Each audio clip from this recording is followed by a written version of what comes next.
तो आप ये सारे क्वेश्चन नोट करते चलना। आप जब भी पेपर में बैठेंगे सेम टू सेम ऐसे क्वेश्चन आपको वहां पे देखने को मिलेंगे। तो आइए स्टार्ट करते हैं आज क्लास। दोस्तों आपका जो एग्जाम है ये कंफर्म हो ही चुका है कि आपको सभी को पता ही होगा कि 22 अप्रैल को आपका कंफर्म हुआ कि एग्जाम आपका करा दिया जाएगा। तो हम अब क्या करेंगे, मोस्ट इंपॉर्टेंट वही क्वेश्चन करेंगे जो आपके एग्जाम में पूछे जाते हैं। दोस्तों आज से आप ये क्लास स्टार्ट कर रहे हैं, नंबरिंग से सारे क्वेश्चन नोट करना स्टार्ट कर देना।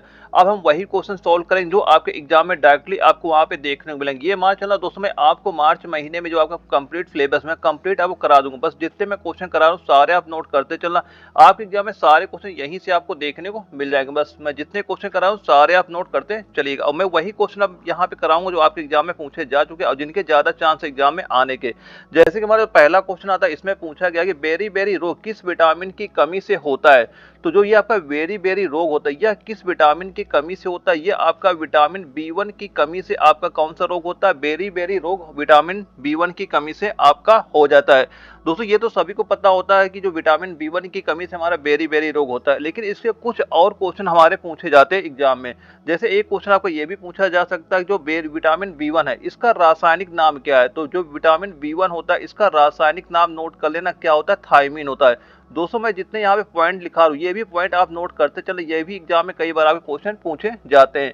यानी जो विटामिन B1 का रासायनिक नाम क्या होता है वह थायमीन आपका होता है। और ये हमें प्राप्त किससे होता है, ये प्राप्त होता है, नोट कर लेना किससे प्राप्त होता है। एक हो गया चावल हो गया, जैसे ये चावल से प्राप्त होता है। और अंडा हो गया, यानी अंडा हो गया, अंडा से हमें ये प्राप्त होता है। और एक मांस हो गया, मांस से हमें ये प्राप्त होता है। इनसे क्या मिलता है, जो विटामिन B1 है इनसे सभी से मिला करता है। और सोयाबीन से भी मिलता है और अंकुरित जो अनाज होते हैं इनसे क्या होता है, विटामिन B1 आपका प्राप्त होता है। दोस्तों ये सारे मैं जितने क्वेश्चन करा रहा हूँ सारे आप नोट करते चलना। आपको जब भी पेपर लगेगा ऐसे क्वेश्चन वहां पे बिल्कुल देखने को मिल जाएंगे। और यहाँ पे एक क्वेश्चन दिया जा रहा है विटामिन ए। विटामिन ए के भी कुछ पॉइंट आप नोट कर लेना। जैसे जो विटामिन ए होता है इसका कुछ पॉइंट आप नोट कर लेना कि जो विटामिन ए होता है इसका रासायनिक नाम क्या होता है। तो इसका रासायनिक नाम नोट कर लेना, क्या होता है, रेटिनॉल होता है। क्या होता है, रेटिनॉल होता है। क्या रासायनिक नाम होता है, रेटिनॉल आपका होता है। और कई बार आपके एग्जाम में ये भी क्वेश्चन पूछा गया कि इसका अणुसूत्र क्या होता है। जो विटामिन ए होता है इसका अणुसूत्र क्या होता है, इसका अणुसूत्र भी नोट कर लेना, क्या होता है, C2OH। और क्या हो जाएगा, C2OH, और ये हो जाएगा यहाँ 2K कर देंगे और OH कर देंगे। ये हमारा क्या होता है, इसका क्या होता है, अणुसूत्र आपका होता है। ये भी कई बार आपके एग्जाम में क्वेश्चन पूछा जा चुका है। और ये भी क्वेश्चन आता है जो विटामिन ए है ये किससे हमें प्राप्त होता है। तो ये हमें किससे प्राप्त होता है, इसके कुछ पॉइंट यहाँ पे नोट कर लेना। जैसे हो गया गाजर, सबसे ज्यादा तो ये आपका गाजर से प्राप्त होता है। और कुछ पॉइंट और नोट कर लेना, जैसे हरी पत्तीदार सब्जियां हो जाती हैं, पपीता हो जाता है, पका आम होता है, फल होता है, दूध होता है, अंडा इत्यादि से क्या होता है, विटामिन ए आपका पाया जाता है। लेकिन ज्यादातर आपको ऑप्शन में गाजर ही आपको दिखाई पड़ेगा क्योंकि गाजर में सबसे ज्यादा आपका विटामिन ए वहां पे पाया जाता है। और एक यहाँ पे जो दिया जा रहा है विटामिन सी के भी कुछ पॉइंट आप यहाँ पे नोट कर लें। जो विटामिन सी होता है सबसे पहले नोट कर लेना इसका जो रासायनिक नाम हो क्या होता है। विटामिन जो सी होता है इसका रासायनिक नाम क्या हो जाएगा, वह होता है एस्कॉर्बिक एसिड। क्या होता है, नोट कर लेना, क्या हो जाएगा, एस्कॉर्बिक एसिड। इसका रासायनिक नाम नोट कर लेना, एस्कॉर्बिक एसिड होता है। और इसका अणुसूत्र क्या होता है, अणुसूत्र भी कई बार आपके एग्जाम में पूछा जा चुका है। अणुसूत्र क्या होता है, इसका C6 होता है और H8 होता है और O6 होता है। ये क्या होता है, इसका आपका रासायनिक आपका नाम हो जाता है। और ये हमें प्राप्त किससे होता है, यह प्राप्त होता है लिख लेने से खट्टेदार जो भी हमारे फल होते हैं, चाहे जैसे हो गया नींबू हो गया, संतरा हो गया, मौसमी हो गया, आंवला हो गया, टमाटर हो गया इत्यादि हो गए। इनसे क्या होता है, ये हमें प्राप्त होता है विटामिन जो सी होता है। और कई बार एग्जाम में ये भी क्वेश्चन पूछा जाता है कि अगर इसकी कमी से कौन सा रोग होता है। कई बार आपके एग्जाम में आता है कि विटामिन सी की अगर कमी हो जाए तो कौन सा रोग होता है। तो वह रोग आपका होता है स्कर्वी रोग होता है। कौन सा कमी से रोग होता है, स्कर्वी। इसकी कमी अगर विटामिन सी की हो जाए तो कौन सा रोग हो जाता है, हमें स्कर्वी रोग यहाँ पे हो जाता है। और दोस्तों यहाँ पे एक क्वेश्चन और नोट कर लेना, यहाँ पे मान लो विटामिन B1 लिखा है, अगर यहाँ पे कहीं भी आपको ये देखने मिलता है यानी विटामिन B12 भी एक होता है। एक क्या होता है, विटामिन B12 होता है। क्या बोलते हैं उसे आप, जो विटामिन B12 होता है इसका भी कई बार आपके एग्जाम में क्वेश्चन यहाँ पे पूछा जाता है कि जो विटामिन बी होता है इसका रासायनिक नाम क्या होता है। इसका रासायनिक नाम नोट कर लेना, क्या होता है, साइनोकोबालामिन। जो क्या होता है, साइनोको जो बालामिन होता है इसका रासायनिक नाम होता है। और इसके जो ज्यादातर क्वेश्चन हमसे ये पूछा जाता है, इसमें कोबाल्ट धातु किसमें पाया जाता है। जो एक कोबाल्ट धातु होती है, यानी क्या होता है, जो कोबाल्ट धातु होती है ये किस विटामिन में पाया जाता है। तो कोबाल्ट जो धातु होती है ये विटामिन बी 12 में आपका पाया जाता है। यही कई बार आपके एग्जाम में क्वेश्चन आपका पूछा भी जा चुका है। और कई बार एक क्वेश्चन ये भी पूछा गया था, जो वर्षा का जल होता है उसमें क्या पाया जाता है। तो वर्षा का जल होता है उसमें कौन सी विटामिन पाई जाती है, तो वर्षा के जल में कौन सी विटामिन होती है, उसमें भी आपका विटामिन जो बी 12 होता है, वर्षा के जल में आपका विटामिन बी 12 आपका पाया जाता है। दोस्तों ये सारे क्वेश्चन नोट करते चलिएगा। और विटामिन बी 12 का अगर हम स्रोत की बात करें कि इसका स्रोत क्या होता है, ये कहाँ कहाँ से हमें प्राप्त होता है, तो इसके आंसर नोट कर लें। जैसे मांस हो गया, कलेजी हो गया, दूध हो गया, इत्यादि हो गया। इनसे क्या होता है, हमें जो विटामिन बी 12 हमारा प्राप्त किया जाता है। दोस्तों ये सारे पॉइंट आप नोट करते चलना, आप एग्जाम में यहाँ से बिल्कुल क्वेश्चन आपको देखने को मिल जाएंगे। और अगला हमारा क्वेश्चन आता है 2 नंबर आता है, इसमें पूछा गया कि मेढक में दांत होते हैं, यानी जो मेढक होता है उसमें दांत कौन सा होता है। और इसके 4 ऑप्शन यहाँ पे दिए जा रहे हैं। तो इसका मेढक में कौन से दांत होते हैं, इसका राइट आंसर नोट कर लेना। क्या होता है, उसमें होता है उसमें क्या होता है, होमोडोंट। यानी जो मेढक में दांत कैसे होते हैं, उसमें होते हैं होमोडोंट। जो दांत पाए जाते हैं किसमें पाए जाते हैं, ये मेढक में पाए जाते हैं। और इसको हम बोलते हैं किस वजह से, क्योंकि जो मेढक के दांत होते हैं ना एक ही प्रकार के होते हैं, इसलिए इसे होमोडोंट आपका कहा जाता है। और यहाँ पे एक ऑप्शन आपको ये दिखाई पड़ रहा है, ये थीकोडोंट। ये थीकोडोंट क्या होता है, ये होता है ऐसे दांत जो मसूड़ों में धंसे होते हैं। जो मसूड़े में धंसे होते हैं उनको क्या बोलते हैं, उनको हम बोलते हैं थीकोडोंट हम बोला जाता है। ये दांत अक्सर आपके मनुष्यों में भी आपके पाए जाते हैं, क्योंकि जो दांत होते हैं आपके मसूड़ों में ही आपके धंसे होते हैं। और यहाँ पे एक आपका दिया जा रहा है, क्या है, हेट्रोडोंट। एक दिया जा रहा है हेट्रीडोंट, जो दिया जा रहा है। ये कैसे दांत होते हैं, ये दांत होते वैसे दांत होते जो भिन्न भिन्न प्रकार के होते हैं। कैसे होते हैं, ये दांत क्या होते हैं, भिन्न भिन्न प्रकार के होते हैं। जैसे मनुष्यों में क्या दांत कई प्रकार के होते हैं, तो मनुष्य के दांत इसमें भी आ जाते हैं। यानी जो हेट्रीडोंट होता है ये भी आपके मनुष्य के दांत इसमें भी हो जाते हैं। क्योंकि जो मनुष्य के दांत होते हैं कितने प्रकार के होते हैं, वो 4 प्रकार के होते हैं। तो सभी को पता होगा। एक हमारा क्या होता है, इंसाइजर होता है। एक हमारा क्या होता है, ये मान लेना कैनिन होता है। एक क्या होता है, प्री मोलर होता है। और एक क्या होता है, एक होता है मोलर होता है। एक हमारा प्री मोलर होता है, एक मोलर होता है। ये सारे कौन से 4 प्रकार के दांत इंसानों में आपके पाए जाते हैं। तो ये भी सारे पॉइंट आप नोट कर लेना कि मनुष्य में कितने प्रकार के दांत होते हैं। 4 प्रकार के दांत होते हैं। कौन कौन से होते हैं, एक तो हमारा हो जाएगा इंसीजर हो जाएगा, एक कैनिन होता है, और एक क्या होता है, प्री मोलर होता है, और एक क्या होता है, मोलर होता है। ये 4 प्रकार के जो दांत होते हैं मनुष्य में पाए जाते हैं। और अगला हमारा क्वेश्चन आता है 3 नंबर आता है। इसमें क्या पूछा गया कि स्टार्च से क्या संबंधित है, यानी स्टार्च से क्या संबंधित है। और ये क्वेश्चन आपका एआरओ दानापुर में आपका पूछा गया। दोस्तों जो क्वेश्चन आपके पूछे जा रहे हैं मैं वैसे ही क्वेश्चन करा रहा हूँ, और इसके जो पॉइंट मैं वही बता रहा हूँ। ये भी क्वेश्चन आपके एग्जाम में पूछे जा सकते हैं। और जिसके 4 ऑप्शन यहाँ पे दिए जा रहे हैं। तो स्टार्च किससे संबंधित हो जाता है, जो स्टार्च है किससे संबंधित होता है, ये आपका ग्लूकोज से संबंधित आपका हो जाता है। और कई बार आपके एग्जाम में ये भी क्वेश्चन आया हुआ है कि इसका रासायनिक सूत्र क्या है, यानी जो ग्लूकोज होता है, ग्लूकोज का रासायनिक सूत्र क्या होता है। तो इसका रासायनिक सूत्र नोट कर लेना। क्या हो जाएगा, जो हमारा C6 दे रहा है, H12 दे रहा है, O6 दे रहा है, ये क्या हो जाता है, इसका आपका रासायनिक सूत्र आपका हो जाता है किसका, ग्लूकोज का आपका ये हो जाता है। और यहाँ पे एक ऑप्शन आपको दिखाई पड़ रहा है फ्रक्टोज। ये फ्रक्टोज क्या होता है, फ्रक्टोज क्या होता है, ये प्राकृतिक रूप से सबसे अधिक मीठा होता है। ये क्या होता है, जो प्राकृतिक रूप से सबसे अधिक मीठा होता है इसे क्या बोलते हैं, फ्रक्टोज बोलते हैं। जैसे क्या हो जाएगा, जो शहद होता है, जो क्या होता है, शहद होता है, ये किसमें आता है, इसी फ्रक्टोज में आपका आ जाता है। जो शहद होता है किसमें आ जाएगा, फ्रक्टोज में आपका आ जाता है। लेकिन अगर एक पॉइंट और नोट कर लेना, कई बार आपके एग्जाम में ये भी पूछा जाता है कि कृत्रिम रूप से सबसे अधिक मीठा क्या होता है। तो कृत्रिम रूप से सबसे अधिक मीठा क्या होता है, वह होता है सैक्रिन होता है। क्या होता है, सैक्रिन होता है। ये भी एक पॉइंट यहाँ पे नोट कर लेना। कई बार आपके एग्जाम में ऐसा भी क्वेश्चन पूछा जाता है कि कृत्रिम रूप से सबसे अधिक मीठा कौन सा होता है, तो वहां पे ये आपका सैक्रिन हो जाता है। लेकिन इसमें क्या होता है, ऊर्जा की प्राप्ति नहीं होती। और यह ज्यादातर यूज कहाँ पे होता है, इसका यूज किया जाता है किस उद्योग में, बर्फ के उद्योग में इसका ज्यादातर यूज आपका किया जाता है। तो इसका एक आंसर ये भी नोट कर लेना, जो बर्फ के उद्योग होता है वहां पे इसका यूज किया जाता है। और एक ऑप्शन यहाँ पे जो आपको दिखाई पड़ रहा है सुक्रोज, ये भी कई बार एग्जाम में क्वेश्चन आपका पूछा जाता है कि ये सुक्रोज होता क्या है। तो सुक्रोज क्या होता है, ये क्या होता है, जो मोनोसैकेराइड होते हैं, मोनोसैकेराइड के 2 अणु का होता है, जो 2 अणु का मिलकर क्या बनता है, ये डाइसैकेराइड का निर्माण करते हैं। यानी सुक्रोज क्या होता है, जो मोनोसैकेराइड के 2 अणु जब मिलकर क्या करते हैं, ये आपके डाइसैकेराइड का निर्माण यहाँ पे करते हैं। और एक ऑप्शन जो आपको यहाँ पे दिया कि गैलेक्टोज, ये गैलेक्टोज आपका क्या होता है। तो गैलेक्टोज क्या होता है, यह आपका कार्बोहाइड्रेट का सबसे सरल अवस्था होती है। यानी जो गैलेक्टोज क्या होती है, ये आपकी कार्बोहाइड्रेट की सबसे सरल अवस्था आपकी क्या होती है, गैलेक्टोज आपकी होती है। और कई बार आपका एग्जाम में ये क्वेश्चन पूछा गया है, जो कार्बोहाइड्रेट होता है, कार्बोहाइड्रेट का सामान्य सूत्र क्या होता है? तो जो कार्बोहाइड्रेट होता है उसका सामान्य सूत्र भी नोट कर लेना क्या होता है, वह होता है आपका CH2O का होल ट्वाइस क्या होता है, ये आपका क्या होता है, कार्बोहाइड्रेट का सामान्य सूत्र आपका हो जाता है। दोस्तों ये सारे पॉइंट आप नोट करते चल, आपके एग्जाम में यही सारे क्वेश्चन वहां पे देखने को मिल जाएंगे। और कई बार आपके एग्जाम में ये भी क्वेश्चन आपका आया है कि 1 ग्राम कार्बोहाइड्रेट में कितनी कैलोरी हमें ऊर्जा मिलती है। तो 1 ग्राम जो कार्बोहाइड्रेट होता है इसमें कितनी कैलोरी ऊर्जा मिलती है, तो इसमें मिलती है 4.2 कैलोरी हमें ऊर्जा प्राप्त होती है। तो ये सारे पॉइंट आप नोट करते चलना, आप जब भी पेपर में जाएंगे यहीं से सारे क्वेश्चन आपको देखने को मिलेंगे। बस जो यहाँ पे मैं पॉइंट लिखा रहा हूँ ना, ये पॉइंट भी आप नोट करते चलिएगा। और इसके बाद हमारा अगला क्वेश्चन आता है 4 नंबर आता है, इसमें पूछा जा रहा है कि दांत का जो शिखर होता है किसका बना होता है। अब ये क्वेश्चन आपका यारो जबलपुर में आपका पूछा भी गया था।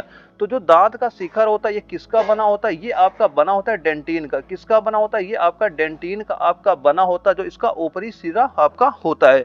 अब एक पॉइंट और नोट कर लें, कई बार आपके एग्जाम में ये भी आता है, जो दांत का बाहरी परत होती है उसको क्या बोलते हैं, इनेमल बोलते हैं। जो हमारे ये दिया इनेमल क्या होता है, जो दांत का बाहरी परत होता है उसको क्या बोलते हैं, उसको इनेमल बोला जाता है। और यह हमारे शरीर का सबसे बड़ा एवं कड़ा भाग भी होता है। कई बार एग्जाम में ये क्वेश्चन आता है कि शरीर का सबसे मजबूत और कड़ा भाग कौन सा है, तो वह क्या हो जाएगा, वह आपका इनेमल यहाँ पे हो जाता है। तो ऑप्शन नंबर बी हमारा वहां पे राइट हो जाता है। लेकिन इस क्वेश्चन में जो राइट आंसर है ऑप्शन नंबर सी हमारा बिल्कुल राइट आंसर आपका हो जाता है। और कुछ पॉइंट और इसके लिख लेना, जो यहाँ पे एक ऑप्शन दे रहा है उपास्ट, ये उपास्ट क्या होता है, यहाँ पे जो दिया जा रहा है उपास्ट, ये उपास्ट क्या होता है, तो उपास्ट क्या होता है, यह मुलायम एवं लचीला वह पदार्थ होता है जो नाक एवं कान के निर्माण में सहायक होता है। तो उपास्ट क्या होता है, उपास्ट क्या होता है, यह लचीला वह पदार्थ होता है जो कान हो गया या नाक हो गया के निर्माण में क्या करता है, सहायक आपका होता है। और एक ऑप्शन यहाँ पे दिया जा रहा है काइटिन, ये काइटिन क्या होता है, जो काइटिन क्या होता है, ये कीटों के जो बाहरी आवरण आपने देखा होगा, जो कीटों का बाहरी आवरण होता है का निर्माण किससे होता है, ये काइटिन से आपका होता है, ये कड़ा भाग होता है। कई बार एग्जाम में ये भी क्वेश्चन आपका पूछा जाता है कि जो कीटों का बाहरी आवरण होता है उसका निर्माण किससे होता है, उसका निर्माण किससे होता है, ये आपका वहां पे काइटिन से उसका निर्माण यहाँ पे कराया जाता है। दोस्तों ये सारे पॉइंट नोट करते चलना, हो सकता है कोई भी पॉइंट आपका यहाँ पे पूछा जा सकता है। दोस्तों मैं यहाँ पे जितने भी क्वेश्चन करा रहा हूँ, आप मोस्ट इंपोर्टेंट मैं वही क्वेश्चन कराऊंगा जो आपके पेपर में आ सकते हैं। आप ये सारे जो मैं पॉइंट लिखा रहा हूँ सारे नोट करते चलना। ये मान चलना अगर आपके 15 क्वेश्चन बायोलॉजी के आते हैं तो यहाँ से एक भी क्वेश्चन आपका बाहर नहीं जाएगा। बस मैं जो जो क्वेश्चन करा रहा हूँ सारे आप तैयार करते रहिएगा। और इसके बाद हमारा अगला क्वेश्चन आता है, वो आता है 5 नंबर आता है। इसमें क्या पूछा गया कि स्कर्वी रोग किस विटामिन की कमी से होता है,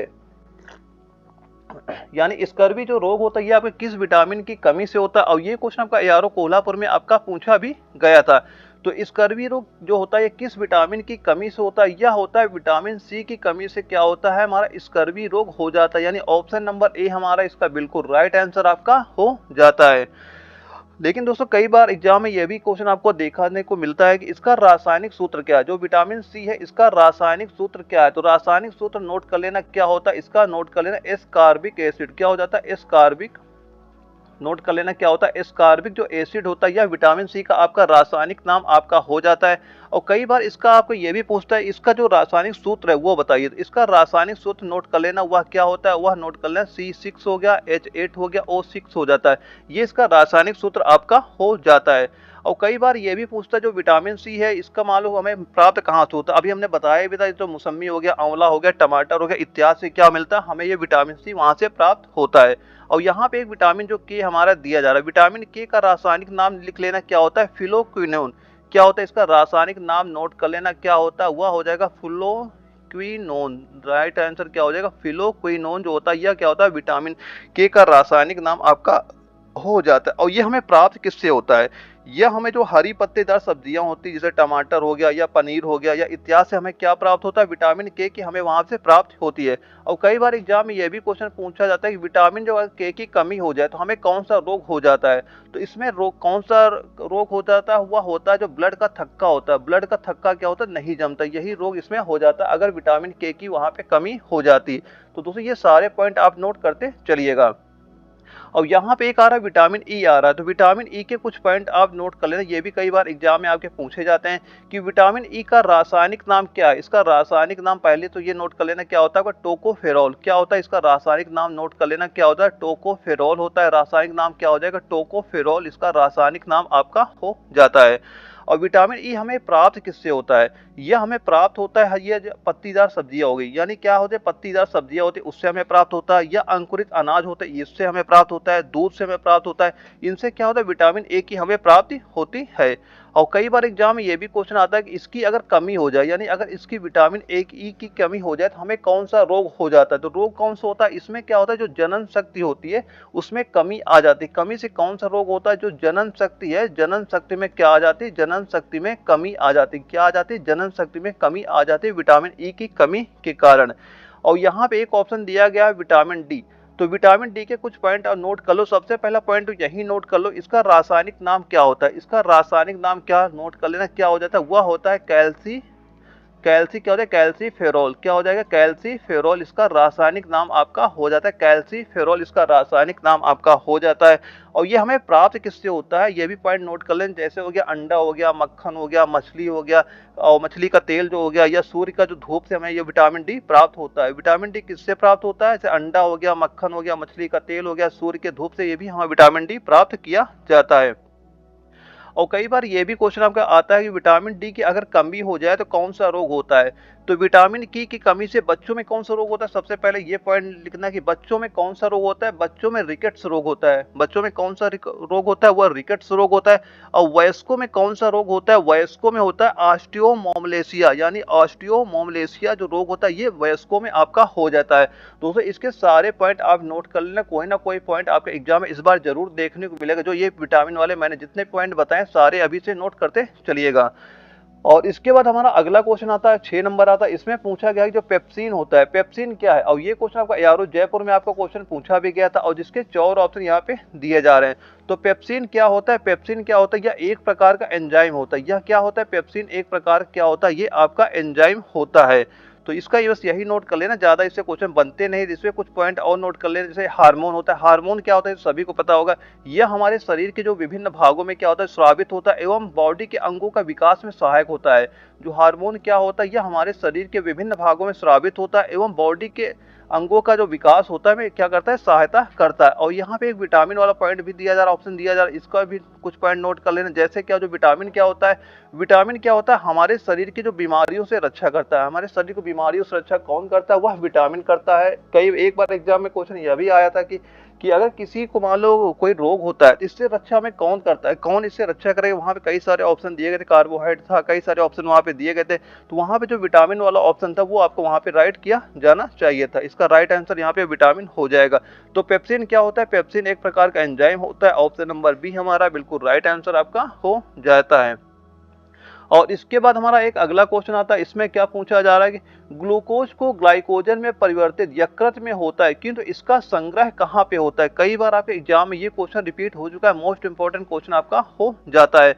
तो ग्लूकोज का ग्लाइकोजन में परिवर्तन यकृत में होता है, किंतु इसका संग्रह कहाँ पे होता है? तो इसका संग्रह कहाँ पे होता है? यकृत तथा पेशियों में। कहाँ संग्रह होता है? इसका संग्रह होता है यकृत तथा पेशियों में, इसका आपका संग्रह होता है। ऑप्शन नंबर सी हमारा बिल्कुल राइट आंसर आपका हो जाएगा।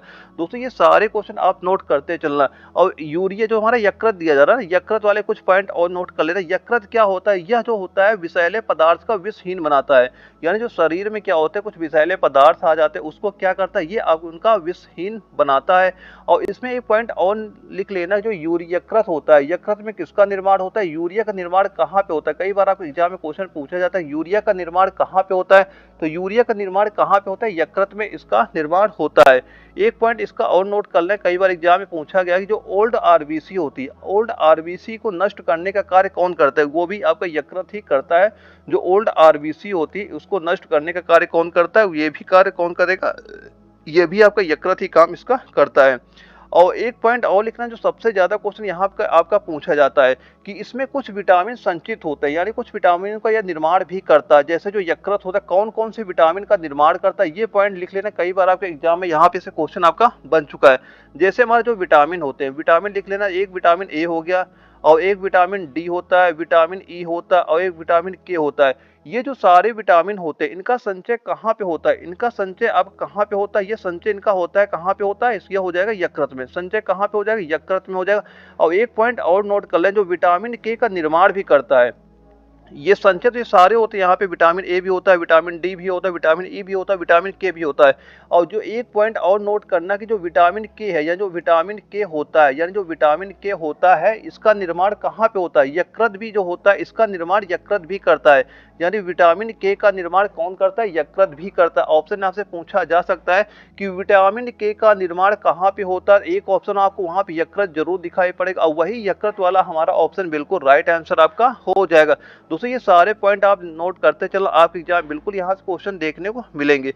और यहाँ पे एक जो ऑप्शन नंबर बी में हमारा लिखा हुआ है तिल्ली, ये तिल्ली क्या होता है? तो तिल्ली क्या होता है? ये शरीर की जो ब्लड बैंक भी कहा जाता है, इसको क्या बोलते हैं? तिल्ली को शरीर का ब्लड बैंक होता है, इसी को तिल्ली को ही बोला जाता है। और इसी को आरबीसी का कब्रगाह भी कहा जाता है। कई बार एग्जाम में ये क्वेश्चन पूछा जाता है कि शरीर का जो ब्लड बैंक है, शरीर का जो ब्लड बैंक है वह किसको बोलते हैं? जो तिल्ली को ब्लड बैंक भी बोला जाता है। और यह भी कई बार एग्जाम में क्वेश्चन आया कि जो आरबीसी के कब्रगाह किसको कहते हैं? तो आरबीसी का जो कब्रगाह है उसको भी तिल्ली ही को ही कहते हैं। तो ये सारे पॉइंट आप नोट जरूर कर लीजिएगा। और अगला हमारा क्वेश्चन आता है 8 नंबर आता है, इसमें पूछा गया कि वह कौन सा तत्व है जो दंत इनेमल का कठोर बनाता है? और ये आपका लखनऊ एआरओ में क्वेश्चन आपका पूछा भी गया था। तो वह कौन सा तत्व है जो दंत इनेमल को कठोर बनाता है? और जिसके 4 ऑप्शन यहाँ पे दिए जा रहे हैं, तो इसका राइट आंसर नोट कर लेना, वह क्या हो जाएगा? फ्लोरीन जो होता है। फ्लोरीन क्या होता है? ये इनेमल को क्या करता है? ये कठोर बनाता है। राइट आंसर क्या हो जाएगा? राइट आंसर हमारा हो जाएगा फ्लोरीन हो जाएगा। और दोस्तों कई बार आपका एग्जाम में एक क्वेश्चन एक ये भी पूछा गया है, जो कैल्शियम वाले से कुछ पॉइंट नोट कर लेना। जैसे कि होता है कि जो दांत में होते हैं कैल्शियम फास्फेट या कैल्शियम कार्बोनेट हो गया या कैल्शियम फ्लोराइड होते हैं, इत्यादि तत्व पाए जाते हैं। दांत में कौन कौन से तत्व पाए जाते हैं? दांत में पाए जाते हैं कैल्शियम फास्फेट हो गया, कैल्शियम कार्बोनेट हो गया और कैल्शियम फ्लोराइड हो गया। ये कहाँ पे पाए जाते हैं? ये आपके दांत में पाए जाते हैं। और एक पॉइंट और ये नोट करना कि जो मनुष्य की दांत एवं हड्डियों की मात्रा अधिक होती है, यानी मनुष्य के दांत एवं हड्डियों की में किसकी मात्रा अधिक होती है? किसकी मात्रा अधिक होती है? वहाँ पे कैल्शियम की मात्रा अधिक होती है। यानी जो मनुष्य की हड्डियां हो गई है, दांत हो गए, उसमें किसकी मात्रा अधिक होती है? किसकी मात्रा अधिक होती है? कैल्शियम की मात्रा वहाँ पे आपकी अधिक होती है। और जो ये आयोडीन वाला दिया जा रहा है, आयोडीन के कुछ पॉइंट आप जरूर याद हमेशा रखना कि जो आयोडीन होता है, आयोडीन जो होता है किससे हमें प्राप्त होता है? यह प्राप्त होता है लैमिनारिया एक शैवाल होता है। लैमिनारिया एक शैवाल होता है जिससे ये हमें प्राप्त होता है। और इसकी कमी से क्या रोग होता है? कई बार एग्जाम में ये क्वेश्चन पूछा गया कि आयोडीन की कमी से कौन सा रोग होता है? कौन सा रोग होता है? इसकी कमी से घेंघा रोग हो जाता है। यानी आयोडीन की कमी से कौन सा रोग होता है? घेंघा रोग हो जाता है। और ये आयोडीन पाया कहाँ जाता है? आयोडीन हमें प्राप्त होता है यानी लैमिनारिया नामक शैवाल से हमें आयोडीन प्राप्त किया जाता है। ये सारे पॉइंट आप ध्यान रखिएगा। और इसके बाद हमारा अगला क्वेश्चन आता है 9 नंबर आता है, इसमें क्या पूछा जा रहा है कि पित्त का मुख्य कार्य क्या है? या जो पित्त होता है इसका मुख्य कार्य क्या होता है? तो पित्त का मुख्य कार्य क्या होता है? वह होता है पाचन तथा शोषण हेतु वसा का इमल्सन करना। यानी पाचन तथा शोषण हेतु वसा का इमल्सन करना किसका मुख्य कार्य होता है? यह पित्त का मुख्य कार्य आपका होता है। ऑप्शन नंबर डी हमारा बिल्कुल राइट आंसर आपका हो जाता है। दोस्तों यहाँ पे एक बात और कुछ पॉइंट नोट कर लीजिए कि जो पित्त होता है, पित्त क्या करता है? पित्त जो कार्य करता है वह करता क्या है मेन? इसके जो पित्त के एक दो पॉइंट और नोट कर लेना। जो पित्त होता है यह भोजन को क्या करता है? क्षारीय बनाता है। यह भोजन को क्या करता है? भोजन को क्षारीय बनाता है। भोजन को क्षारीय बनाने का कार्य किसका होता है? वह कार्य होता है पित्त का होता है। किसका कार्य होता है? पित्त का कार्य होता है। और एक पॉइंट और नोट कर लेना, जो पित्त रस में क्या होता है? जल होता है, लवण होता है, सोडियम होता है और ग्लाइकोलेट होता है, सोडियम होता है और टैकोलेट हो गया, सोडियम कार्बोनेट इत्यादि पाए जाते हैं। यानी अगर कभी पूछा जाता है पित्त में क्या पाया जाता है, तो पित्त में क्या क्या पाया जाता है? जल हो गया, लवण हो गया, सोडियम ग्लाइकोलेट हो गया, सोडियम टैकोलेट हो गया और सोडियम कार्बोनेट इत्यादि तत्व पाए जाते हैं। किसमें पाए जाते हैं? ये सारे आपके पित्त में ही आपके पाए जाते हैं। तो ये सारे पॉइंट जरूर आप ध्यान रखिएगा। और जो हमारा अगला क्वेश्चन आता है 10 नंबर आता है, इसमें पूछा गया है कि जनन क्षमता में कमी होती है, किस विटामिन की कमी से हमें जनन क्षमता में कमी होती है? ये क्वेश्चन अभी हमने ऊपर सॉल्व कर ही चुके हैं। तो इसका राइट आंसर नोट कर लेना, क्या हो जाएगा? विटामिन ई की कमी से क्या होता है? जनन क्षमता में कमी हो जाती है। दोस्तों यहाँ पे 2 पॉइंट और नोट कर लेना, कई बार आपके एग्जाम में ये भी पॉइंट आपको देखने को मिल जाते हैं। जैसे कि आपसे ये भी पूछ सकता है कि पानी में घुलनशील विटामिन कौन सी है? यानी पानी में कौन सी विटामिन आपकी घुलनशील होती है? तो विटामिन जो हमारा एक बी हो गया और एक विटामिन सी हो गया, ये क्या होती है आपकी पानी में घुलनशील आपकी विटामिन होती है। और एक पॉइंट और नोट कर लेना, अगर आपसे ये पूछ लेता है कि वसा में यानी वसा में घुलनशील विटामिन कौन सी है, तो वसा में कौन सी विटामिन घुलनशील होती है, इसका राइट आंसर नोट कर लेना। जो विटामिन ए होता है, विटामिन डी हो गया, विटामिन ई हो गया और विटामिन के हो गया, ये सारे विटामिन किसमें घुलनशील होते हैं, ये सारे आपके वसा में घुलनशील होते हैं। कई बार एग्जाम में यहाँ से क्वेश्चन आपको देखने को बिल्कुल मिलेगा। दोस्तों मैं जितने भी क्वेश्चन करा रहा हूँ मोस्ट इंपोर्टेंट वही क्वेश्चन करा रहा हूँ जो आपके पेपर में इस बार पूछे जाएंगे, तो आप ये सारे पॉइंट जरूर नोट करते चलिएगा। यहाँ से हमेशा आपको एक या क्वेश्चन आपको देखने को मिलता है कि पानी में घुलनशील विटामिन कौन सा है, वसा में घुलनशील कौन सा विटामिन है, तो ये सारे पॉइंट आप नोट कर लीजिएगा। और इसके बाद हमारा एक अगला क्वेश्चन आता है, 11 नंबर आता है। इसमें पूछा गया है कि जो डीएनए में क्या होते हैं, और ये क्वेश्चन आपका एआरओ नागपुर में आपका पूछा भी गया था। तो डीएनए में क्या होते हैं, और जिसके 4 ऑप्शन यहाँ पे हमारे दिए जा रहे हैं। तो डीएनए में क्या होते हैं, इसका राइट आंसर नोट कर लेना। राइट आंसर क्या हो जाएगा, इसका राइट आंसर हो जाएगा हमारा जो दिया जा रहा है न्यूक्लियोटाइड्स, यानी न्यूक्लियोटाइड्स दिया जा रहा है, ये हमारा ऑप्शन नंबर डी हमारा बिल्कुल राइट आंसर आपका हो जाता है। और दोस्तों विटामिन से एक क्वेश्चन और नोट कर लेना, कई बार आपके एग्जाम में पूछा जाता है कि विटामिन की खोज किसने की थी। तो विटामिन की खोज किसने की थी, तो फंक ने विटामिन की खोज की थी। कई बार आपके एग्जाम में ये क्वेश्चन आपको देखने को मिलता है कि कई बार पूछा जाता है कि विटामिन की खोज किसने की थी। विटामिन की खोज कौन करता है, फंक ने विटामिन की खोज की थी। यहाँ पे राइट आंसर क्या हो जाएगा, फंक हमारा बिल्कुल राइट आंसर आपका हो जाता है। तो डीएनए में क्या होता है, डीएनए में आपका न्यूक्लियोटाइड्स आपका होता है। ऑप्शन नंबर डी हमारा बिल्कुल राइट आंसर आपका हो जाता है। और अगला हमारा क्वेश्चन आता है, इसमें क्या पूछा गया है, और दोस्तों इसमें क्या पूछा जा रहा है, कौन सा कार्बोहाइड्रेट यानी कौन सा कार्बोहाइड्रेट मोनोसैकेराइड है। तो कौन सा कार्बोहाइड्रेट आपका मोनोसैकेराइड आपका हो जाएगा, ये हमसे पूछा जा रहा है। तो कौन सा हो जाएगा, वह आपका हो जाएगा ग्लूकोज एवं फ्रक्टोज हो जाएगा। यानी कौन सा कार्बोहाइड्रेट मोनोसैकेराइड है, तो जो ग्लूकोज एवं फ्रक्टोज होता है ये आपका क्या होता है, मोनोसैकेराइड आपका यहाँ पे हो जाता है। दोस्तों कुछ पॉइंट और आपको नोट कर सकते हैं, जैसे जो गैलेक्टोज भी क्या होता है, एक मोनोसैकेराइड होता है। यानी जो गैलेक्टोज यहाँ पे दिया जा रहा है, ये गैलेक्टोज क्या होता है, गैलेक्टोज जो होता है ये मोनोसैकेराइड भी आपका होता है। और एक पॉइंट और नोट कर सकते हैं, जो कार्बोहाइड्रेट हो गया डाइसैकेराइड के अंतर्गत माल्टोज और सुक्रोज एवं लैक्टोज आपका पाया जाता है। और इसके बाद हमारा एक अगला क्वेश्चन आता है 13 नंबर। इसमें पूछा क्या जा रहा है, यकृत द्वारा बनाया पित्त पित्ताशय में किसके द्वारा पहुंचता है, यानी यकृत द्वारा बनाया गया पित्त पित्ताशय में किसके द्वारा पहुंचता है। तो इसका राइट आंसर नोट कर लेना। राइट आंसर कितना हो जाएगा, जो हमारा यहाँ पे क्या हो जाएगा, जो दिया जा रहा है आपका आंसर नंबर सिस्टिक, यानी जो हमारा दिया जा रहा है सिस्टिक, यानी ऑप्शन सी हमारा बिल्कुल राइट आंसर आपका हो जाएगा। दोस्तों मैं वही यहाँ पे क्वेश्चन करा रहा हूँ, यकीन मान चलना, जो मैं 2000 क्वेश्चन यहाँ पे कराने वाला हूँ। आप बस ये 2000 क्वेश्चन तैयार करके जाना पेपर, ये 15 क्वेश्चन आपको यहीं से देखने को मिल जाएंगे। आप नंबरिंग डालते शुरू कर देना, और इसी महीने यानी मार्च महीने में जो आपका पूरा कंप्लीट जो सिलेबस मैं कंप्लीट आपका करा दूंगा, बस आप तैयार कर रहना और ये सारे क्वेश्चन नोट करते चलना। आप एग्जाम से एक क्वेश्चन यहाँ से बाहर नहीं जाने वाला है। और अगला हमारा क्वेश्चन आता है 14 नंबर आता है। इसमें क्या पूछा गया कि निम्नलिखित में से कौन सा डाइसैकेराइड है, इनमें से आपका कौन सा डाइसैकेराइड है, ये हमसे यहाँ पे पूछा जा रहा है। तो इनमें जो हमारा माल्टोज दिया जा रहा है, जो हमारा माल्टोज दिया जा रहा है, माल्टोज क्या होता है, ये हमारा डाइसैकेराइड आपका हो जाता है। ऑप्शन नंबर डी हमारा बिल्कुल राइट आंसर आपका हो जाता है, क्योंकि डाइसैकेराइड हमारा फ्रक्टोज भी नहीं होता है, ग्लैक्टोज भी नहीं होता है और डेक्सट्रीन नहीं होता है। जो माल्टोज होता है, माल्टोज क्या होता है हमारा डाइसैकेराइड आपका हो जाता है। तो ऑप्शन नंबर डी हमारा बिल्कुल राइट आंसर आपका हो जाएगा। और इसके बाद अगला क्वेश्चन आता है 15 नंबर आता है। इसमें पूछा गया कि निम्नलिखित में से किसके संश्लेषण के लिए कोलेस्ट्रॉल आवश्यक होता है, निम्नलिखित में से किसके संश्लेषण के लिए कोलेस्ट्रॉल आपका आवश्यक होता है। तो इसका राइट आंसर नोट कर लेना। इसका राइट आंसर क्या हो जाएगा, वह हमारा हो जाएगा एस्ट्राडियोल, जो हमें दिया जाएगा एस्ट्राडियोल जो हमारा दिया जा रहा है, ये ऑप्शन बी हमारा बिल्कुल राइट आंसर आपका हो जाएगा। दोस्तों यहाँ पे मैं अब वही क्वेश्चन आपको करा रहा हूँ जो आपके एग्जाम में फिलहाल पूछे जा रहे हैं, तो आप ये सारे क्वेश्चन बिल्कुल नोट करते चलिएगा। आपके एग्जाम में यहाँ से बिल्कुल क्वेश्चन देखने को मिलेंगे जब भी आपका पेपर वहाँ पे लगेगा। और जहाँ पे एक ऑप्शन आपका इंसुलिन दिया जा रहा है, ये इंसुलिन होता क्या है, तो इंसुलिन का जो निष्कर्षण होता है ये कहाँ से होता है। कई बार आपके एग्जाम में पूछा जाता है कि इंसुलिन का निष्कर्षण कहाँ से होता है, तो इंसुलिन का निष्कर्षण कहाँ से होता है, यह अग्न्याशय से होता है। कहाँ से होता है, यानी इंसुलिन का निष्कर्षण कहाँ से होता है, राइट आंसर क्या हो जाएगा, इसका निष्कर्षण कहाँ से हो जाता है, वह होता है अग्न्याशय से। कहाँ होता है, यह होता है अग्न्याशय से आपका इसका निष्कर्षण आपका होता है। और एक पॉइंट और नोट कर लेना, इसकी कमी से कौन सा रोग हो जाता है, यानी अगर इंसुलिन की कमी हो जाए तो कौन सा रोग हो जाता है, तो वह आपका डायबिटीज रोग आपका हो जाता है। यानी कि अगर इंसुलिन की कमी हो जाए तो कौन सा रोग हो जाता है, तो वहां पे हमें डायबिटीज रोग आपका हो जाता है।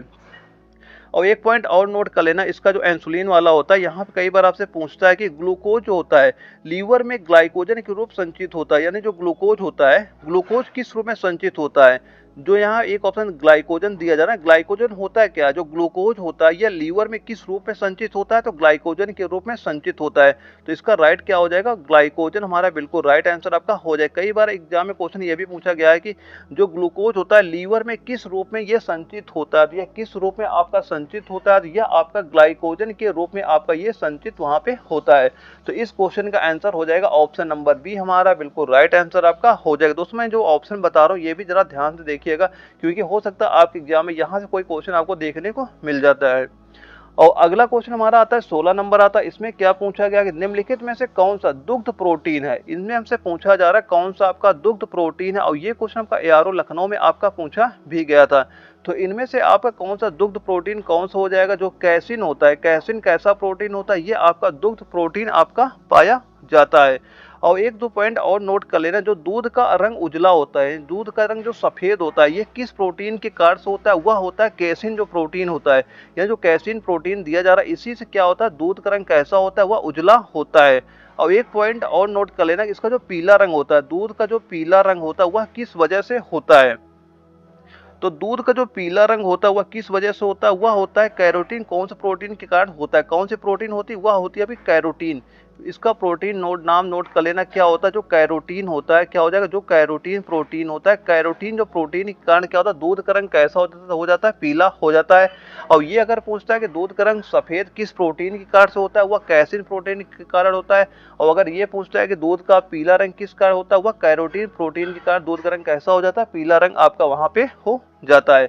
और यहाँ पे कुछ ऑप्शन और दिए जा रहे हैं, जैसे एक ऑप्शन यहाँ पे दिया गया लैक्टोजन, जो हमारा यहाँ पे लैक्टोजेन ऑप्शन दिया जा रहा है। लैक्टोजेन क्या होता है, लैक्टोजेन होता है यह छोटी आंत में स्रावित होता है। ये कहाँ पे स्रावित होता है, यह आपका छोटी आंत में स्रावित होता है, और यह लैक्टेज को ग्लूकोज एवं ग्लैक्टोज में परिवर्तित करता है। कई बार एग्जाम में क्वेश्चन आता है कि लैक्टोज को ग्लूकोज एवं ग्लैक्टोज में परिवर्तित कौन करता है, कौन करता है, तो वहाँ पे लैक्टोजेन हमारा राइट आंसर हो जाएगा।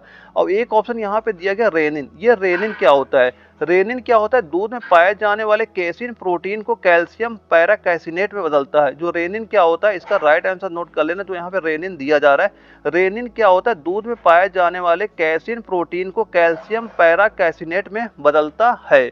तो इसका राइट आंसर क्या हो जाएगा, रेनिन हमारा बिल्कुल राइट आंसर आपका हो जाएगा। और दूसरा एक पॉइंट और नोट करना, कई बार आपके एग्जाम में ये भी क्वेश्चन पॉइंट बनता है कि एडल्ट मनुष्य जो होते हैं, यानी जो वयस्क मनुष्य होते हैं, उनमें किस एंजाइम की कमी के कारण क्या होता है, दूध को नहीं पचा पाते, यानी दूध के पचाने में कठिनाई होती है। तो उनमें क्या होता है, जो यही रेनिन हमारा दिया जा रहा है, यही रेनिन एंजाइम उनमें कमी होती है, और जिस कारण से जो दूध होता है उसको ये नहीं पचा पाते हैं। तो वहां पे इसका राइट आंसर क्या हो जाएगा, रेनिन वहां पे हमारा राइट आंसर हो जाता है। तो दोस्तों ये सारे जो मैं पॉइंट यहाँ पे लिखा रहा हूँ, ये सारे पॉइंट बिल्कुल नोट करते चलना। आपके एग्जाम में हो सकता है कोई ना कोई यहाँ पे पॉइंट आपको देखने को मिल जाता है। जैसे एक पॉइंट तो यही नोट करना, जो कैसिन प्रोटीन के कारण दूध का रंग क्या होता है, सफेद होता है, और पीला किस वजह से होता है, वह होता है कैरोटीन के कारण से होता है। और एक पॉइंट ये भी नोट करना कि जो वयस्क मनुष्य होते हैं, इनमें कौन सी एंजाइम की कमी होती है, और जिस कारण से वो दूध को नहीं पचा पाते, वहां पे आपका रेनिन बिल्कुल राइट आंसर आपका हो जाता है। और अगला हमारा क्वेश्चन आता है 17 नंबर आता है, इसमें क्या पूछा गया कि आहार नाल के किस भाग में प्रोटीन्स को अमीनो अम्ल में निम्नीकरण होता है। यानी कि आहार नाल के किस भाग में प्रोटीन का अमीनो अम्ल में निम्नीकरण होता है, और जिसके 4 ऑप्शन यहाँ पे दिए गए हैं। तो इसका राइट आंसर नोट कर लेना, वह क्या हो जाएगा, छोटी आंत में। कहाँ पे होता है, छोटी आंत में होता है। ऑप्शन नंबर जो ए हमारा दिया जा रहा है, ये बिल्कुल राइट आंसर आपका हो जाता है। और इसके कुछ पॉइंट और लिखने हो लिख सकते हैं, नहीं इतना कोई इसमें पॉइंट इतना इंपॉर्टेंट और इसमें हमें दिख नहीं रहे। तो इसके बाद हमारा अगला क्वेश्चन आता है, वो आता है 18 नंबर आता है। इसमें क्या पूछा जा रहा है कि किस विटामिन को हार्मोन भी कहते हैं। यानी जो 4 ऑप्शन दिए जा रहे हैं, इनमें किस विटामिन को हार्मोन भी कहते हैं। तो किस विटामिन को हार्मोन कहा जाता है, तो जो विटामिन डी हमारा दिया जा रहा है, विटामिन डी को क्या कहते हैं, हार्मोन भी कहा जाता है। तो यहाँ पे एक दो पॉइंट और नोट कर लेना कि मानव जो मूत्र होता है, इसमें कौन से विटामिन पाया जाता है। तो मानव मूत्र में कौन सा विटामिन पाया जाता है, कई बार आपके एग्जाम में पूछा जा चुका है। तो विटामिन जो डी होता है, विटामिन डी कहाँ पाया जाता है, ये मानव के मूत्र में विटामिन डी आपका वहाँ पे पाया जाता है। और एक पॉइंट और यहाँ पे नोट कर लेना, जो कि मछली का एक लीवर होता है, यानी मछली के लीवर यकृत में कौन सा विटामिन पाया जाता है। तो मछली के जो लीवर होता है यानी यकृत होता है, उसमें कौन सा विटामिन पाया जाता है। तो मछली की यकृत में कौन सा विटामिन होता है, वहाँ भी आपका विटामिन डी आपका पाया जाता है। तो विटामिन डी की ये दोनों पॉइंट बिल्कुल आप नोट कर लीजिएगा। और अगला हमारा क्वेश्चन आता है 19 नंबर आता है, इसमें पूछा गया कि रेनिन का स्राव करने वाला अंग कौन सा है। यानी जो रेनिन होता है, रेनिन का स्राव करने वाला अंग कौन सा होता है। तो रेनिन का स्राव करने वाला अंग कौन सा होता है, वह होता है अमाशय। कौन सा अंग होता है, वह अंग होता है अमाशय होता है। यानी ऑप्शन नंबर बी हमारा बिल्कुल राइट आंसर आपका हो जाता है। और दोस्तों यहाँ पे एक ऑप्शन दिया जा रहा है जो हमारा दिया गया किडनी। ये किडनी क्या होता है, इसके भी एक दो पॉइंट आप जरूर नोट कर लेना कि मनुष्य में जो किडनियों की संख्या कितनी होती है। कई बार एग्जाम में क्वेश्चन आता है कि मनुष्य में किडनी की जो संख्या होती है यह कितनी होती है। तो मनुष्य में किडनी की संख्या कितनी होती है, तो किडनियों की संख्या आपकी होती है 2 होती है। कितनी किडनियां पाई जाती है, 2 किडनियां आपकी यहाँ पे पाई जाती है। दोस्तों आप ये बिल्कुल ना ध्यान रखना है कि मैं यहाँ पे अभी तक 19 ही क्वेश्चन कराऊँ। दोस्तों मैं यहाँ पे क्या करूँ, एक क्वेश्चन कम से कम मैं आपको 4 या 5 क्वेश्चन करा देता हूँ कि आपसे का कोई भी क्वेश्चन यहाँ से छूटने ना पाए। यानी कि आपसे हो सकता है यहाँ पे ये क्वेश्चन बन जाए कि मनुष्य क्वेश्चन आज जो किडनियां होती है उसमें इनकी किडनियों की संख्या कितनी होती है। तो मनुष्य में जो किडनियां होती हैं कितनी होती है, तो किडनी संख्या कितनी हो जाएगी, 2। यहाँ पे हमारा बिल्कुल राइट आंसर आपका हो जाता है। और इसका एक पॉइंट और नोट कर लेना कि जो हमारा क्या होता है, यूरिया होता है। यूरिया का निर्माण कहाँ पे होता है, यूरिया का निर्माण भी कहाँ पे होता है, यूरिया का निर्माण भी पॉइंट नोट कर लेना कहाँ पे होता है, किडनी में ही होता है। किडनी को वृक्क भी कहा जाता है। और एक पॉइंट और नोट कर लेना, जो किडनी की इकाई होती है, किडनी की इकाई को क्या बोलते हैं, नेफ्रॉन बोला जाता है। यानी जो किडनी की इकाई होती है, किडनी की इकाई को क्या बोलते हैं, नेफ्रॉन बोला जाता है। ये सारे क्वेश्चन आपके एग्जाम में कई बार आपके पूछे भी जा चुके हैं। तो आप ये सारे क्वेश्चन बिल्कुल नोट करते चलिएगा, आपके एग्जाम जब भी होगा यहाँ से बिल्कुल क्वेश्चन आपको देखने को मिल जाएंगे। और जो हमारा अगला क्वेश्चन आता है 20 नंबर आता है, इसमें पूछा गया है कि मनुष्य के शरीर में निष्क्रिय अंगों का समूह कौन सा है। इन 4 ऑप्शन हमें ये बताना है कि जो निष्क्रिय अंगों का समूह इनमें से आपका कौन सा है। तो निष्क्रिय अंगों का समूह कौन सा हो जाएगा, एक जो दिया जा रहा है निमेशक पटल हो गया, क्रमी रूप हो गया, परिशोषिका हो गया, अवकड़ पेशिया हो गया, और कॉक्सी अस्थि हो गई। ये सारे क्या होते हैं, निष्क्रिय अंगों का आपका समूह हो जाता है। यानी ऑप्शन नंबर सी हमारा इसका बिल्कुल राइट आंसर आपका हो जाएगा। और अगला हमारा क्वेश्चन आता है 21 नंबर आता है, इसमें पूछा गया कि पुनरुद्ध भवन मिलता है, पुनरुद्ध भवन किसमें मिलता है, और जिसके 4 ऑप्शन यहाँ पे दिए जा रहे हैं। तो पुनरुद्ध भवन किसमें मिलता है, राइट आंसर इसका नोट कर लेना क्या हो जाएगा, प्लेन एरिया में क्या होता है, पुनरुद्ध भवन मिलता है। ऑप्शन नंबर डी हमारा बिल्कुल राइट आंसर आपका हो जाएगा। और अगला क्वेश्चन आता है, इसमें पूछा गया कि समवृत्ति अंग कौन है। यानी जो 4 ऑप्शन दिए जा रहे हैं इनमें हमें ये बताना है कि समवृत्ति अंग कौन है इनमें। तो समवृत्ति अंग इनमें से कौन सा हो जाएगा, जो चमगादड़ के पंख हो गए और तितली के पंख हो गए, ये क्या होते हैं, ये आपके समवृत्ति अंग आपके होते हैं। यानी ऑप्शन नंबर ए हमारा बिल्कुल राइट आंसर आपका हो जाएगा। और अगला हमारा क्वेश्चन आता है 23 नंबर आता है, इसमें क्या पूछा गया है कि कौन सी हार्मोनल बीमारी है। यानी इन 4 में हमें ये बताना है कौन सा इनमें से हार्मोनल आपकी बीमारी है। तो हार्मोनल बीमारी इनमें से आपकी कौन सी हो जाएगी, राइट आंसर नोट कर लेना, वह क्या हो जाएगा, जो हमारा घेंघा दिया जा रहा है, जो घेंघा क्या हो जाएगा, इसका राइट आंसर क्या हो जाएगा, घेंघा भेंगा लिखा है, घेंघा कर लेना।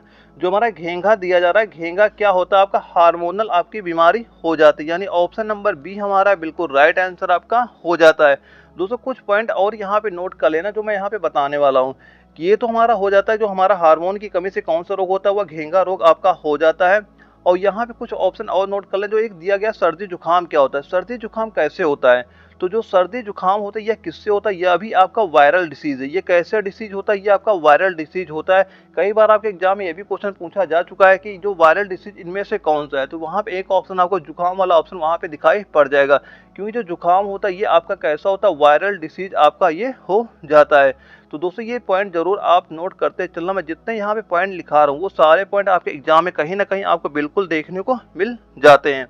और दोस्तों एक और यहाँ पे लिखा है ट्यूबरक्लोसिस। यानी जो ट्यूबरक्लोसिस लिखा गया, इसको क्षय रोग भी बोला जाता है। कई बार आपके एग्जाम में सुना भी होगा कि जो क्षय रोग होता है, क्षय रोग के बारे में आपने सुना ही होगा कि जो ट्यूबरक्लोसिस होता है, टीबी बोल सकते हैं, क्षय रोग बोलते हैं, यह रोग जो होता है माइकोबैक्टीरियम ट्यूबरक्लोसिस नामक जो बैक्टीरिया होता है, यानी कि माइकोबैक्टीरियम ट्यूबरक्लोसिस नामक जो बैक्टीरिया होता है उससे यह रोग आपका होता है।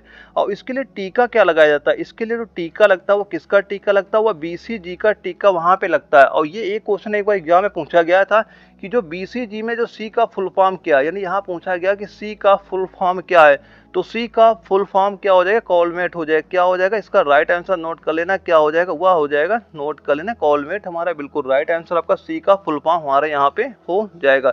तो ये सारे पॉइंट लिखना, आपके एग्जाम में बिल्कुल यहाँ से कोई ना कोई क्वेश्चन आपको देखने को मिल जाता है। और यहाँ पे जो एक दिया गया लेप्रोसी, ये लेप्रोसी क्या होता है? लेप्रोसी के जान सकते हो कोड होता है, कभी आपने सुना होगा, कई बार एग्जाम में क्वेश्चन पूछा जाता है, कोड नाम से आप इसे जानते हो। ये भी आपका जो माइकोबैक्टीरियम और ये लेप्री नामक बैक्टीरियस होता है, किससे होता है? ये आपका माइकोबैक्टीरियम और लेप्री नामक बैक्टीरियस आपका यह रोग होता है। और इसके रोकथाम के लिए कौन सा टीका लगता है? इसके रोकथाम के लिए कौन सा टीका लगता है? वह टीका लगता है एमडीटी। कौन सा टीका लगता है? एमडीटी का टीका लगता है, यानी मल्टी ड्रग जो थेरेपी दिया जा रहा है, मल्टी ड्रग थेरेपी, इसका टीका वहां पे लगाया जाता है, जहां पे इसका दवाओं का प्रयोग वहां पे किया जाता है। किन दवाओं का प्रयोग होता है? एमडीटी, जो हमारा एमडीटी दिया जा रहा है, इन दवाओं का प्रयोग होता है। कहाँ के लिए होता है? ये कोड के लिए यहाँ पे किया जाता है। और अगला हमारा क्वेश्चन आता है 24 नंबर आता है, इसमें पूछा गया कि डार्विनिज्म है, यानी जो हमारा डार्विनिज्म दिया जा रहा है वह क्या है? और जिसके 4 ऑप्शन यहाँ पे दिए जा रहे हैं। तो डार्विनिज्म होता क्या है? यह क्या होता है? यह प्राकृतिक चयन होता है। यह क्या होता है? यह आपका प्राकृतिक चयन होता है, यानी ऑप्शन नंबर जो सी हमारा दिया गया ये बिल्कुल राइट आंसर हमारा हो जाता है। और अगले क्वेश्चन में पूछा जा रहा है 25 नंबर में कि जब दो जीव साथ रहे तथा एक को लाभ होता था दूसरे को लाभ ना हो तो वह क्या कहलाता है? और जिसके 4 ऑप्शन यहाँ पे दिए जा रहे हैं, तो इसका राइट आंसर क्या हो जाता है? वह होता है, क्या कहलाता है? वह कहलाता है कॉमनलिज्म, जो दिया जा रहा है कॉमनलिज्म, यानी ऑप्शन नंबर डी हमारा बिल्कुल राइट आंसर हमारा हो जाएगा। और अगला क्वेश्चन आता है 26 नंबर आता है, इसमें क्या पूछा जा रहा है? इसमें पूछा जा रहा है कि भूमि अपरदन, जो हमारा भूमि अपरदन की रोकथाम संभव कब है? तो भूमि अपरदन की रोकथाम जो है वह संभव कम है, यह होता है पुनः वन रोपण अगर हम करेंगे, पुनः वन रोपण करेंगे तो भूमि अपरदन जो होता है उसकी रोकथाम संभव हो सकती है। ऑप्शन ए हमारा बिल्कुल राइट आंसर आपका हो जाता है। अगले क्वेश्चन जो हमें 27 नंबर आता है, इसमें क्या पूछा गया कि डार्विन का सिद्धांत कौन सा था? और ये क्वेश्चन आपका एआरओ लखनऊ में आपका पूछा भी गया था। तो जो डार्विन का सिद्धांत है, तो डार्विन का सिद्धांत क्या हो जाएगा? डार्विन का सिद्धांत क्या होता है? राइट आंसर इसका नोट कर लेना, क्या हो जाएगा? प्राकृतिक चयनवाद। तो डार्विन का सिद्धांत क्या था? प्राकृतिक चयनवाद था, यानी ऑप्शन नंबर बी हमारा इसका बिल्कुल राइट आंसर आपका हो जाएगा। दोस्तों ये सारे क्वेश्चन जो मैं करा रहा हूँ सारे नोट करते चलना, आप एग्जाम में यहाँ से बिल्कुल क्वेश्चन देखने को मिलेंगे जब भी आपका पेपर लगेगा। और अगले क्वेश्चन हमसे पूछा गया है कि आर्कियोप्टेरिक्स ना किनका संयोजक था, यानी आर्कियोप्टेरिक्स किनका संयोजक था? और जिसके 4 ऑप्शन यहाँ पे दिए जा रहे हैं, तो इसका भी राइट आंसर नोट कर लेना, क्या हो जाएगा? सरीसृपों व पक्षियों का। राइट आंसर क्या हो जाएगा? सरीसृपों व पक्षियों का, यानी ऑप्शन नंबर जो डी हमारा दिया गया ये बिल्कुल राइट आंसर हमारा हो जाता है। और अगला हमारा क्वेश्चन आता है, इसमें क्या पूछा जा रहा है कि सूर्य के प्रकाश में पराबैंगनी विकिरण की क्रिया से क्या उत्पन्न होता है? तो राइट आंसर नोट कर लेना, इसका राइट आंसर क्या हो जाएगा? क्या उत्पन्न होता है, यानी सूर्य के प्रकाश से पराबैंगनी विकिरण से क्रिया से क्या उत्पन्न होता है? क्या उत्पन्न होता है? वह ओजोन उत्पन्न होता है। क्या उत्पन्न होता है? ओजोन उत्पन्न होता है, यानी ओजोन को कैसे लिखते हैं? O3 के द्वारा हम इसे संकेत देते हैं। तो इसका राइट आंसर क्या हो जाएगा? ओजोन हमारा बिल्कुल राइट आंसर हमारा हो जाएगा। अगला क्वेश्चन आता है 30 नंबर आता है, इसमें पूछा गया कि वन पारिस्थितिक तंत्र में हरे पौधे होते हैं, वन पारिस्थितिक तंत्र में हरे पौधे होते हैं, और जिनके 4 ऑप्शन यहाँ पे दिए जा रहे हैं, तो इसका राइट आंसर नोट कर लेना, क्या होते हैं? उत्पादक होते हैं। वो क्या होते हैं? उत्पादक होते हैं, यानी ऑप्शन नंबर डी हमारा बिल्कुल राइट आंसर आपका हो जाएगा। दोस्तों मैं आप यहाँ पे वही क्वेश्चन आपको करा रहा हूँ जो आपके एग्जाम में पूछे जाते हैं। मैं बस जितने क्वेश्चन करा रहा हूँ सारे क्वेश्चन नोट करते चलो, जब भी आपका पेपर लगेगा। मैं जो यहाँ पे 2000 क्वेश्चन करा रहा हूँ ना, यहाँ से सारे 15 क्वेश्चन आपके बिल्कुल देखने को मिल जाएंगे। और यही मान चलना मार्च महीने में आपका पूरा कंप्लीट मैं सिलेबस करा दूंगा। बस मैं जितने क्वेश्चन करा रहा हूँ सारे आप नोट करते चलना, जब भी आपका पेपर लगेगा ऐसे क्वेश्चन वहाँ पे आपको देखने को मिल जाएंगे। और इसके बाद हमारा अगला क्वेश्चन आता है, उसमें क्या पूछा गया है, जीवों तथा वातावरण की पारिस्थितिक संबंधों का अध्ययन क्या कहलाता है। यानी जीवों तथा वातावरण के पारस्परिक संबंधों का जो अध्ययन होता है, अध्ययन क्या कहलाता है, तो वह अध्ययन क्या कहलाता है, वह कहलाता इकोलॉजी। क्या कहलाता है, वह कहलाता इकोलॉजी कहलाता है। यानी ऑप्शन नंबर बी हमारा बिल्कुल राइट आंसर आपका हो जाएगा। तो दोस्तों यहाँ पे कुछ पॉइंट और आपको लिखने हो, आप लिख सकते हैं। कई सारे पॉइंट यहाँ पे आपको कई बार एग्जाम में वहाँ पे देखने को मिल जाते हैं। जैसे यहाँ पे एक दिया है ऑटियोकोलॉजी, ये क्या होता है, हमारा ऑटियोकोलॉजी दिया जा रहा है, ये क्या होता है। यहाँ पे क्या होता है, केवल एक ही जाति के जीवों का अध्ययन करते हैं। यानी एक ही जाति के जीवों का अगर अध्ययन कर रहे हैं तो उसको क्या बोला जाता है, उसको बोला जाता है ऑटियोकोलॉजी बोला जाता है। और यहाँ पे एक ऑप्शन जो हमारा यहाँ पे दिया जा रहा है सिन इकोलॉजी, इसका मतलब क्या होता है, इसका मतलब आपका होता है कि किसी क्षेत्र विशेष में पूरे जीव जंतुओं के समुदाय के अध्ययन को क्या कहते हैं, उसको क्या बोलते हैं, सिन इकोलॉजी बोला जाता है। क्या बोलते हैं, सिन इकोलॉजी हमारे यहाँ पे बोला जाता है। तो दोस्तों ये सारे पॉइंट आप नोट करते चलिएगा। और इसके बाद जो हमारा अगला क्वेश्चन आता है 32 नंबर आता है, इसमें क्या पूछा जा रहा है कि जीवों तथा वातावरण के पारस्परिक संबंध को अध्ययन क्या कहलाता है। जीवों तथा वातावरण के पारस्परिक जो संबंध दिया जा रहा है ये क्या कहलाता है। ये अभी हमने क्वेश्चन रिपीट हो गया, इसका राइट आंसर वही नोट कर लेना, क्या हो जाएगा, इकोलॉजी हो जाएगा। क्वेश्चन ये आपका रिपीट हो गया। और ये क्वेश्चन यहाँ पे आपका ARO लखनऊ में क्वेश्चन पूछा गया, इस वजह से हो सकता है क्वेश्चन आपका रिपीट यहाँ पे हो गया है। और अगला क्वेश्चन आता है 33 नंबर आता है, इसमें पूछा गया कि निम्नलिखित में से किस युग में कोई जीवित नहीं था। निम्न में से किस युग में कोई जीवन नहीं था, कोई जीवन नहीं था, कब नहीं था। तो इसके 4 ऑप्शन यहाँ पे दिए जा रहे हैं। और ये क्वेश्चन आपका जालंधर ARO में आपका पूछा गया था। तो इसका राइट आंसर नोट कर लेना, वह क्या हो जाएगा, एजवायक जो हमारा दिया जा रहा है, एजवायक काल। किस काल में नहीं जीवन नहीं था, एजवायक काल जो था उसमें कोई भी जीवन वहां पे नहीं था। ऑप्शन नंबर बी हमारा बिल्कुल राइट आंसर आपका हो जाता है। और अगला हमारा क्वेश्चन आता है 34 नंबर आता है, इसमें पूछा जा रहा है कि उत्परिवर्तनवाद प्रस्तुत किया था। यानी उत्परिवर्तनवाद किसने प्रस्तुत किया था, और जिसके 4 ऑप्शन यहाँ पे दिए जा रहे हैं। तो उत्परिवर्तनवाद किसने प्रस्तुत किया था, यह किया था किसने, डी वृज ने। किसने किया था, डी वृज ने किया था। ऑप्शन डी हमारा बिल्कुल राइट आंसर आपका हो जाएगा। और ये क्वेश्चन आपका ARO नागपुर में आपका ये क्वेश्चन पूछा भी गया था। दोस्तों मैं बार बार कह रहा हूँ, मैं जितने क्वेश्चन करा रहा हूँ ये सारे आपका मोस्ट इंपॉर्टेंट मैं वही क्वेश्चन करा रहा हूँ जो आपके पेपर में पूछे जा रहे हैं। तो आप ये सारे क्वेश्चन बिल्कुल नोट करते चलिएगा। और अगले क्वेश्चन में पूछा जा रहा है 35 नंबर में कि 1 माइक्रोन किसके बराबर होता है।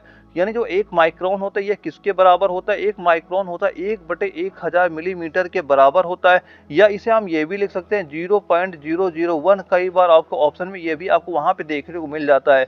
यानी 1 माइक्रोन किसके बराबर होता है, 1/1000 मिलीमीटर के बराबर आपका 1 माइक्रोन आपका हो जाता है। ऑप्शन नंबर ए हमारा बिल्कुल राइट आंसर आपका हो जाएगा।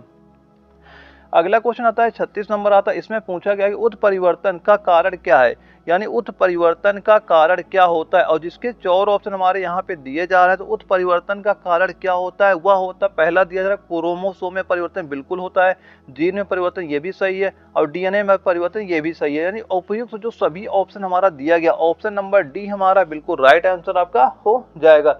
यानी उत्परिवर्तनवाद का कारण क्या होता है, वह होता है क्रोमोसोम में परिवर्तन बिल्कुल सही है, जीन में परिवर्तन ये भी बिल्कुल सही है, और DNA में परिवर्तन ये भी हमारा बिल्कुल सही है। तो ये सारे पॉइंट दोस्तों नोट करते चलना, आपके एग्जाम में यहाँ से बिल्कुल क्वेश्चन आपको देखने को मिल जाएंगे जो मैं यहाँ पे सारे क्वेश्चन करा रहा हूँ।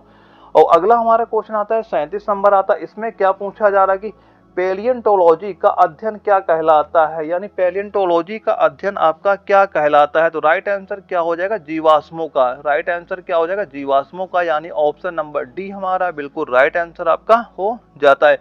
और जो एक ऑप्शन दिया जा रहा है पक्षियों का अध्ययन क्या कहलाता है, तो पक्षियों का अध्ययन क्या कहलाता है, वह कहलाता है ऑर्निथोलॉजी। क्या कहलाता है, ऑर्निथोलॉजी जो होता है ये पक्षियों का अध्ययन कहलाता है। और एक लिख लेना जो अस्थियों का अध्ययन होता है, ये अस्थियों का अध्ययन क्या कहलाता है, वो ऑस्टियोलॉजी कहलाता है।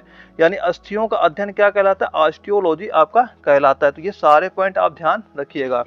और अगला हमारा क्वेश्चन आता है 38 नंबर आता है, इसमें पूछा गया कि डायनासोर का सुनहरा काल किस महाकल्प को कहते हैं। डायनासोर का सुनहरा काल किस महाकल्प को कहते हैं, और जिसके 4 ऑप्शन यहाँ पे दिए जा रहे हैं।